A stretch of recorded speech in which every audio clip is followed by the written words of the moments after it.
Hello guys, welcome to easy online classes. तो आज की इस वीडियो में हम लोग जानेंगे किस तरह से हम लोग प्रूव कर सकते हैं एक और थ्योरम जिसका नाम है एरियाज ऑफ सिमिलर ट्रायंगल यानी समरूप त्रिभुजों के क्षेत्रफल। इस थ्योरम का जो संख्या है 6.6 है। एनसीईआरटी बुक के अकॉर्डिंग क्लास 10th के सिलेबस के लिए बहुत जरूरी है।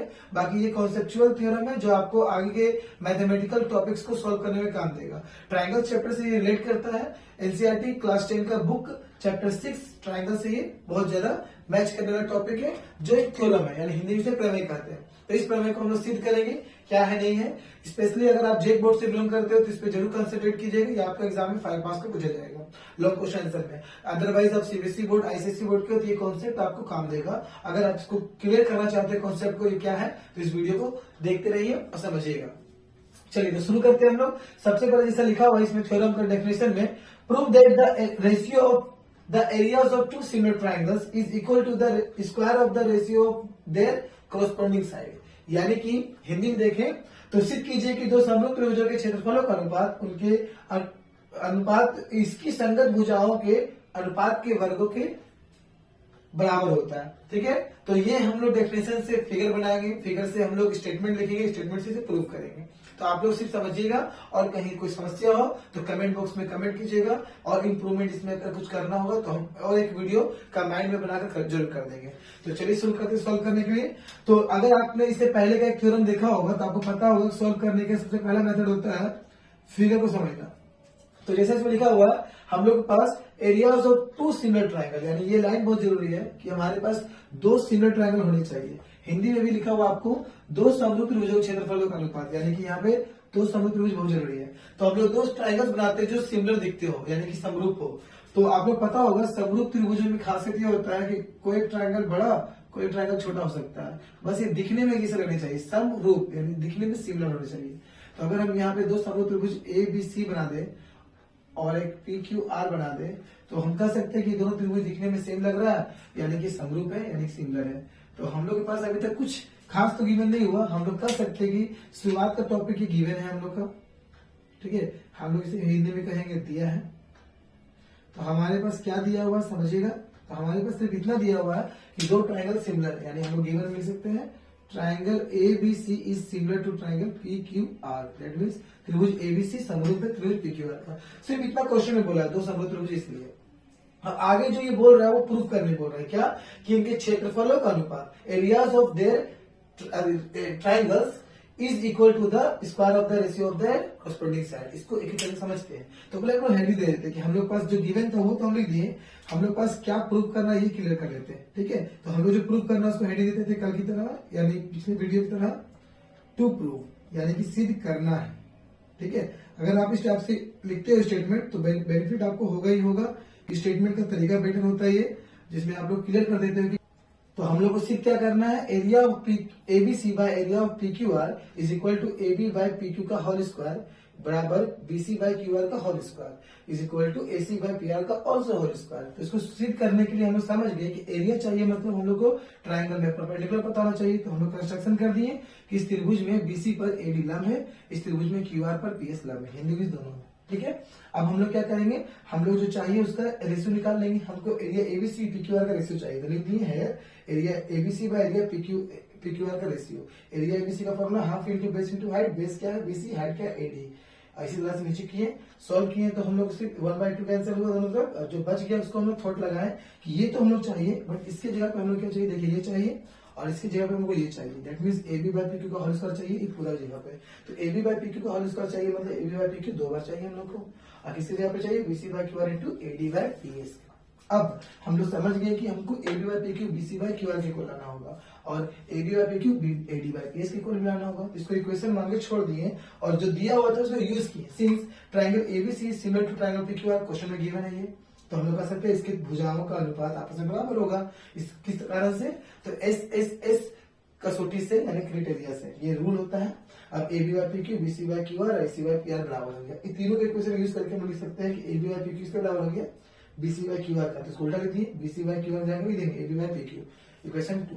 अब हमें इसे आगे सोल्व करना है तो बिना देर के हम शुरू करते हैं आगे का सोल्यूशन। यहाँ तक में अगर कहीं दिक्कत हुआ हो आपको, जैसे कि हम यहाँ से थोड़ा सा बना कर रख दिए हैं तो आप बता सकते हैं कमेंट में, हम इसको और डिटेल में बता देंगे। ठीक है, हो सके तो हम कॉपी में भी समझा देंगे आपको को। ठीक है, अब कोऑपरेट कीजिए और आगे प्रूफ कीजिए। ध्यान रहे प्रूफ क्या करना है आप लोगों को, area of ABC by area of PQR is equal to AB by PQ का होल स्क्वायर।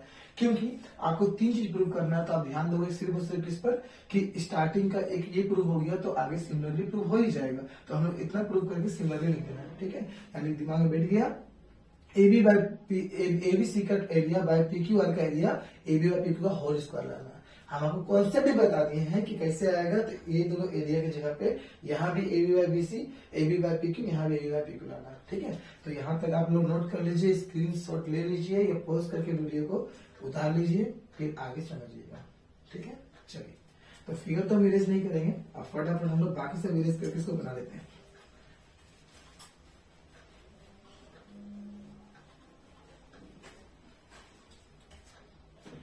चलिए, तो आपके पास क्या था, 2 इक्वेशन आप जरूर कॉपी में लिखे होंगे। आपके पास 2 इक्वेशन था, area of ABC by area of PQR is equal to BC by QR, आप कॉपी में पीछे लिख लिए होंगे, is equal to into AD by PS. Equation 1 था आपने सेकेंड इक्वेशन लाया था BC by QR is equal to AB by PQ, equation 2। अब आप क्या कर रहे हो, टारगेट उठा लिया कि एडी बाय पीएस भी आ जाए, एबी बाय पीक्यू वो भी आ जाएगा। ध्यान दीजिए क्या हम लोग अब लिखेंगे यहाँ पे,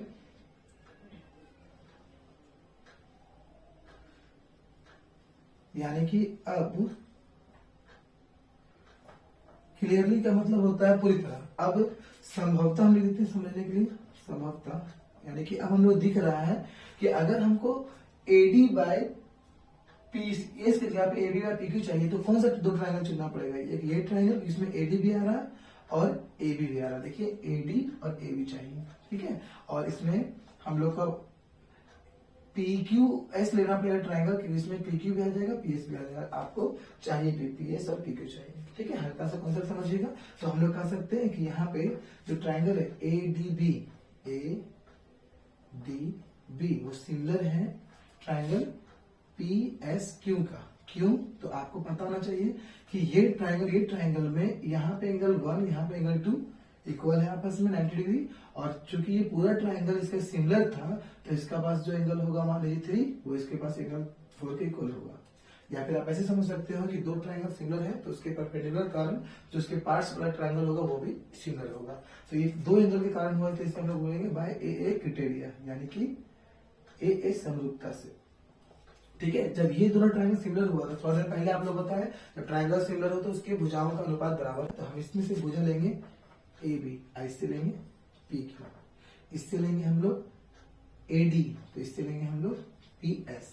किस कारण से लेंगे हम लोग, इसको बोलते हैं हम लोग सीपीएसटी, यानी कि corresponding part of similar triangle के कॉन्सेप्ट से। जब ट्रायंगल सिमिलर उसका पार्ट्स कॉरस्पॉन्डिंग में रेशियो में इक्वल होता है, ठीक है। अब क्लियरली आपको दिख रहा होगा कि अगर ये हम ले लिए हैं इक्वल आपस में तो इसको उल्टा भी लिख सकते हैं कि जहां एडी बाय पीएस है वहां क्या यूज कर देंगे हम लोग एबी बाय पीक्यू।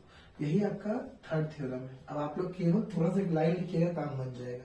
देखिए क्या लिख रहे हैं हम, using equation 2 and 3 in equation 1, यानी कि समीकरण कितना समीकरण 2 तथा 3 का प्रयोग समीकरण 1 में करने पर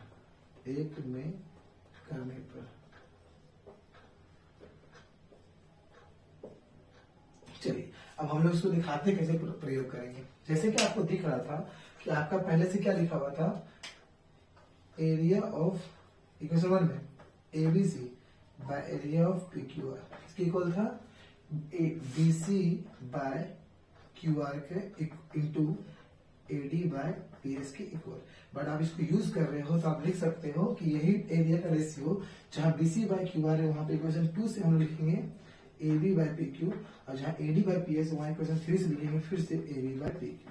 तो क्लियरली हो गया आपका प्रूफ। क्या हो गया कि area of triangle ABC by area of triangle PQR must be equal to, इसको मल्टीप्लाई कर दीजिए, सेम चीज का इंटू करेंगे क्या आएगा, होल स्क्वायर आएगा ना आपका, तो एबी बाय पीक्यू का होल स्क्वायर, ठीक है। तो ये आपका एक लाइन प्रूव हुआ कि ये जो आप लिखे तो उसी कॉन्सेप्ट से आपका पूरा का पूरा लाइन प्रूव हो जाएगा। आपको प्रूव क्या करना था, area of ABC by area of PQR is equal to AB by PQ का whole square equal to BC by QR का होल स्क्वायर। तो आप कर सकते हैं कि अगर एबी बाय पीक्यू का होल स्क्वायर इक्वल आया तो बीसी बाय क्यूआर के भी इक्वल आएगा और एसी बाय पीआर स्क्वायर के भी इक्वल आएगा। तो जो आपको प्रूव करना था वो आई होप आपको ये समझ में आया होगा। और कहीं कोई डाउट हो तो जैसा मैंने आपसे कहा था कि आप कमेंट करें, व्हाट्सएप में आप मुझे कांटेक्ट भी कर सकते हैं और इम्प्रूवमेंट के लिए मुझे कमेंट में जरूर बताएं कि क्या इम्प्रूव किया जा सकता है। अब अगले वीडियो के लिए आप लोग ध्यान दीजिएगा, क्या उसमें बताया जाएगा।